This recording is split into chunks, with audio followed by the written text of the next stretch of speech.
కూడా పండుగలు చేశారు. వైసీపీలో పండుగలకైతే ఒక 20 మంది 30. నమస్తే, welcome to A1 TV Telugu news.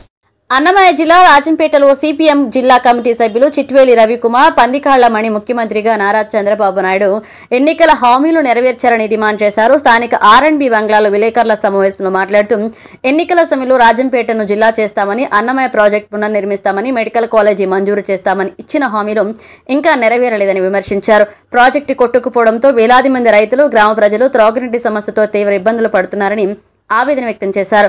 గత 15 ఏళ్లుగా రాజంపేట అభివృద్ధి చూడలేదని, జిల్లా కేంద్రంగా చేస్తేనే అభివృద్ధి సాధ్యమన్నారు. ప్రతిపక్ష హోదా ఉండేటప్పుడు ఎలక్షన్లో రాజంపేటకు మేము ముఖ్యమంత్రి అయి ప్రభుత్వం ఏర్పడితే రాజంపేటను అన్ని రకాల అభివృద్ధి చెప్తామని చెప్పడం జరిగింది. దాంతోపాటు జిల్లా కేంద్రం చేస్తాము, ఈ రాజంపేట అన్నమయ్య డ్యామ్ ప్రాజెక్టు నిర్మిస్తాము, అట్లే మెడికల్ కాలేజ్ కూడా ఏర్పాటు చేస్తామని చెప్పడం జరిగింది.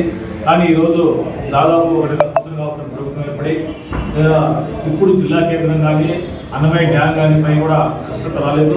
ఇప్పటికైనా ముఖ్యమంత్రి గారు ఎప్పుడైతే వస్తున్నారో ఇది రాజంపేట ప్రజల ఆకాంక్ష మేరకు మీరు చెప్పిన హామీలు ఏవైతే ఉన్నాయో అలా నెరవేర్చాలని మేము కోరుతున్నాము.